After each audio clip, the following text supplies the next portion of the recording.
हर हर महादेव, घर घर महादेव। नमः शिवाय।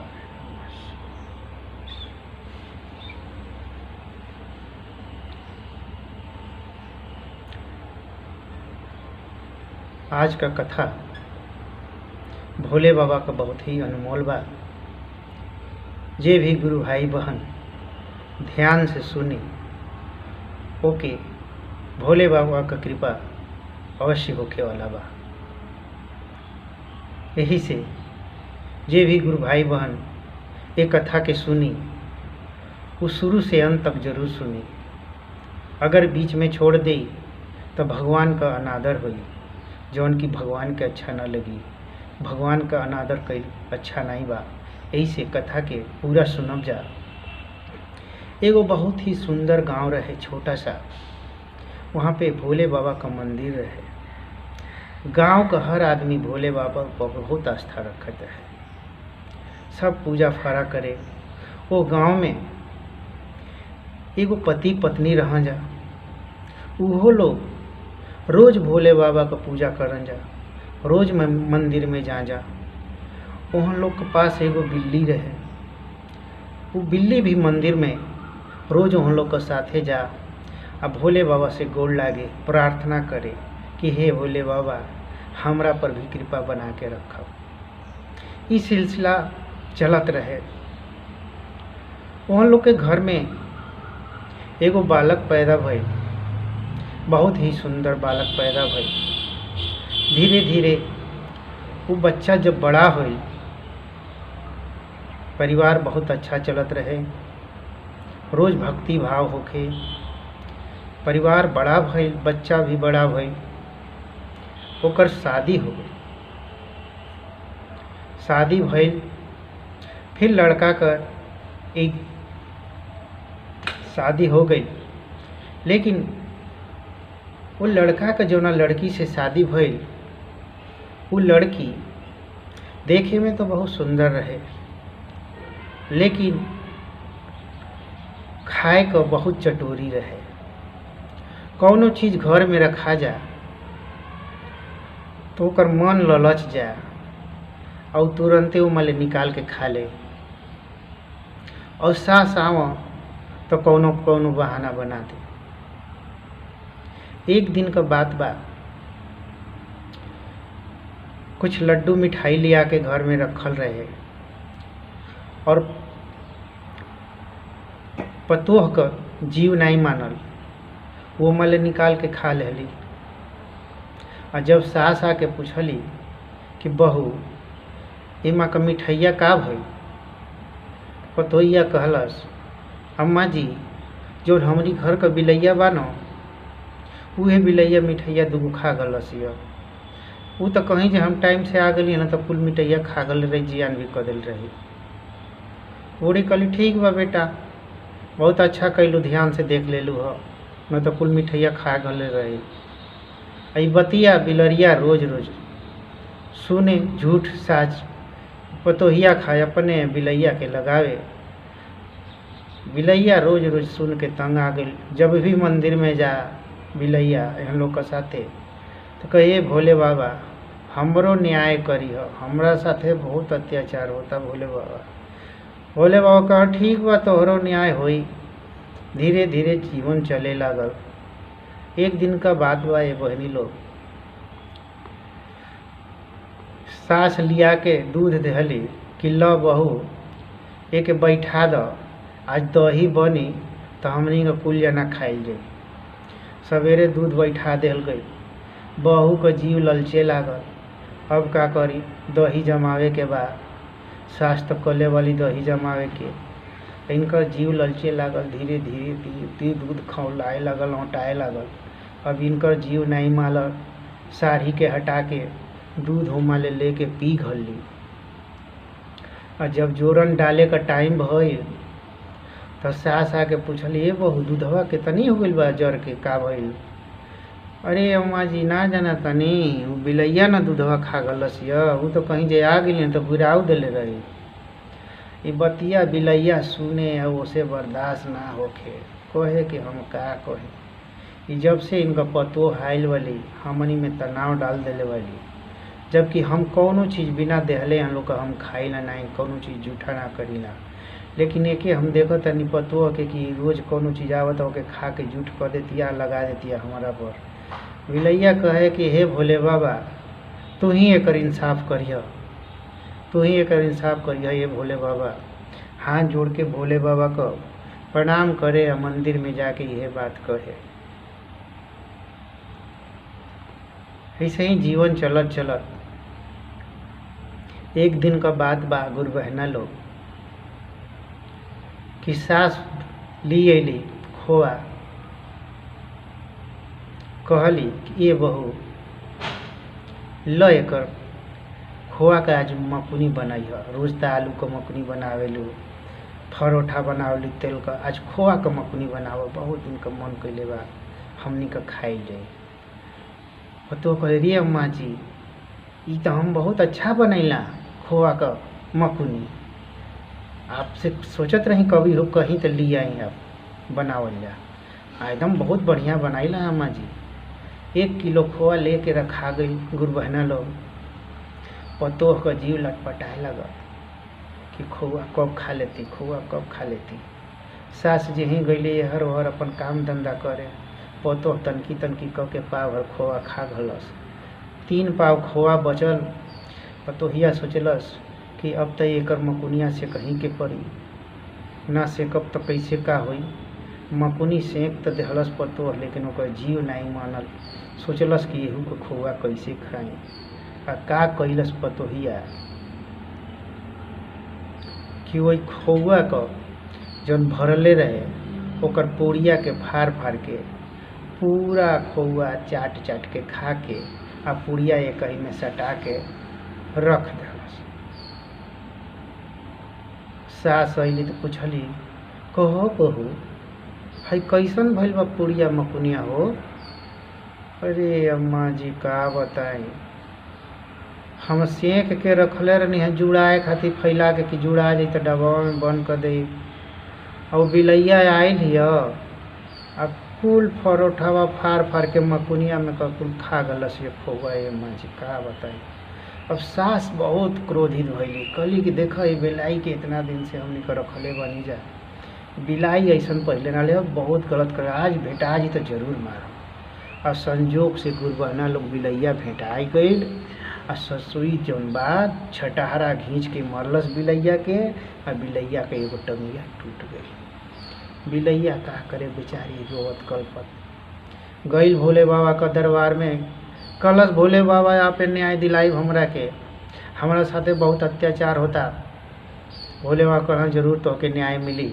अब बिलैयो ठान लेलस ये पतों से जरूर हम बदला ले के रह, एकरा से जरूर बदला ले, इसे जो हमारा साथे बहुत अत्याचार करावतिया। धीरे धीरे समय बीतल, पतोहिया का बच्चा पैदा होखे के हो गई। आ जब 9वां महीना में ओकर बच्चा होखे के भइल, पेट में दर्द, तो अपना पति से बोलस कि देखी हमारा पेट में बड़ा दर्द बा, जाके अम्मा जी से कह दें कि आवा घरवा में। तो ओकर मरता का कैल सुतल रहे, आँख में सब निकलल, आ जाके बगलिया वाला घरवा में सुत गई। अपना अम्मा से कहबो नहीं कैलस। आ इनकर बच्चा भइल बेहोश हो गई। आ बिलरिया वही जे खटिवा के नीचा में सुतल रहे। एक गुरु बहना लोग बिलैया बचौआ के धीरे से मुँहवा में सहिहार के ले जाके शंकर जी के मंदिर में रख देलस। आ हाथ जोड़ के कहलस ये भोले बाबा है ले बच्चा, ये बच्चा का देख रेख आपे लोग के करे के बा, हम समय से आके एक दूध पिला दे। अगर बच्चा मर गई ना आप पर से पूरा गांव नगर का विश्वास उठ गई। शंकर जी कहना ये ठीक कहती है बिलैया, अगर ये बच्चा मर गई तो हमारा पर बहुत कलंक होई। शंकर जी पार्वती से कहना कि पार्वती ल ये बच्चा के तू पालन पोषण कर। वो बच्चा का पालन पोषण होखे लागल। सवेरे जब लड़कवा जागल तो अपना माई से जाके कहलस ये माई ओकर रतिया के पेटवा दुखात रहा हो, बलौल से तो के घरवा में, तो हम आके सुत गईली हाँ, ध्यान नहीं ना चढ़ल ह, बलैबे ना कैली हाँ तो जाके देखल से तो बेहोश पड़ल बिया। पतोहिया घर में बच्चा है ये नहीं खे।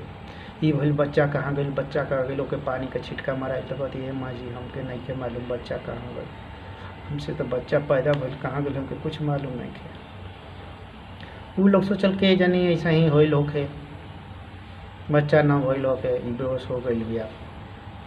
धीरे धीरे उ सामान्य सोच के आदमी चुपचाप लगा गई।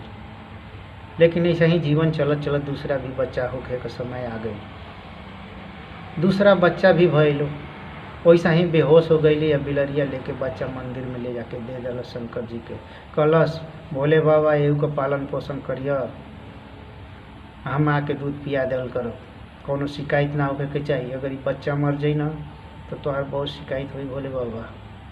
भोले बाबा कहना ठीक कहतलू, तो हमनी के पलही के परी जौन कहतलू करही के परी। पार्वती जी के दे देना कि ल पार्वती ये बच्चा के तू पालन पोषण कर। तब बिलैया हमनी के बेइज्जती करा गली। पालन पोषण होखे लागल, लेकिन का भइल कि अब बेटौआ के महतरिया के शंका होखे लागल कि लगता कि ई डाइन भी पतोहिया बच्चा होता आ ये के कांचे खा गलत बचौआ के। अब पतोहिया पर हम लोग के शंका होखे लागल, तो बेटौआ महतरिया सोचना सा कि एना पारी एकरा के ई घरवे में जब सुतती तो हम लोग एक संग में सुतल जाई, देखल जी कि कैसे अपना बच्चा के खा जाती है, ई बच्चा के कैसे खा जाती है। तब एहनी के चक्कर में पड़ गई ना सर। जहिया एकर बच्चा पैदा होखे के भइल तहिया पेट में दर्द होखे लागल। अब बच्चा जब पैदा होखे के भइल पेट में दर्द होखे लागल, तो बुढ़िया कल से बेटा तू जाए घरवा मिले निकल के, ऐसे जे अब तोहरा सबने एकर बच्चा कैसे पैदा होई, तू जा घरवा से बाहर निकल के हम कुल देख ले। अब बुढ़िया तो देखत या बच्चा पैदा भइल, बुढ़िया साफ करके बच्चा के रखलस, बच्चा के साफ सफाई करके रखलस। अब बुढ़िया के आँख लाग गई, अब वो अपन सुतले रहली। अब बिलैया नीचवा सुतल रहे। गुरबहना लोग बिलैया फिर बचौआ के ले जाके मंदिरवा में गौवा कर भोले बाबा के मंदिरवा में दे दहलस। कहलस कि भोले बाबा ल ये बच्चा के तू पालन पोषण कर, हम आके दूध पियाई, एक देख रेख करी ह। अब का भल गुरबाना लोग जब सवेरे नींद खुलल तब फिर बच्चा नहीं, तो लइकवा महतरिया के एकदम शंका हो गई कि पतो नहीं खे ई डाइन बिया, ई डाइनिया हमनी के बचौआ के पैदा करत या चबा जातिया। अब ई का करी कि धीरे धीरे हमनों के चबा जाई। अब हम योजना बनावे लगल सर कि आज के राती का काट दिल जा, न तो धीरे धीरे हमनों के खा गली चबा गली। तलवार टे के लइका रखलस के आज रात में के काट दिल जाए। ये तो डाइन ही है, ये तो लड़की मेहरारू है नहीं है, तब न बच्चा चबा गलत है। अपन तलवार टे के रखलस और रात का काटे खातिर 12 बजे रात का आयल काटे खातिर। जब जब काटे करे तब तक दीवा बुता जा, जब काटे करे दीवा बुता जा, जब काटे चले दीवे बुता जा, ओकर एम बिगड़ जा, मारे के ये हर मारा जा ओकर। धीरे धीरे ये सिलसिला चलत चलत 3 बज गई। लड़का सोचलस कि का बात बा, ऐसे ऐसे हो जाता। लड़का अब घर से बाहर निकल गई, चल गई सिवान में घूमे। घूमत बैठल रहे एक जगह, गाल पर हाथ रख के।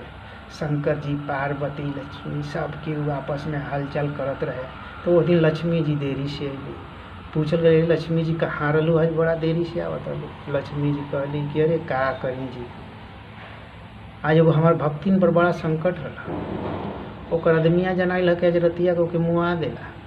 वो तो हम ओइजे ओकर रक्षा करत रही है, जेही काटे चलत रह न तेही दियवा तुहन बुता देत रही, जेही काटत चलत चलत तेही दियवे बुता देत रही।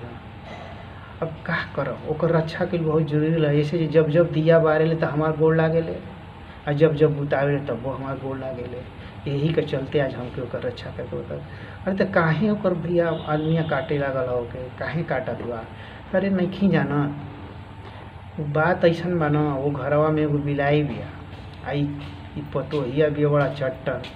कौनो चीज़ खात पियत बिया तो बिलैये के लगा देती है कि बिलैये खैलस या, बिलैये जुठरलस या।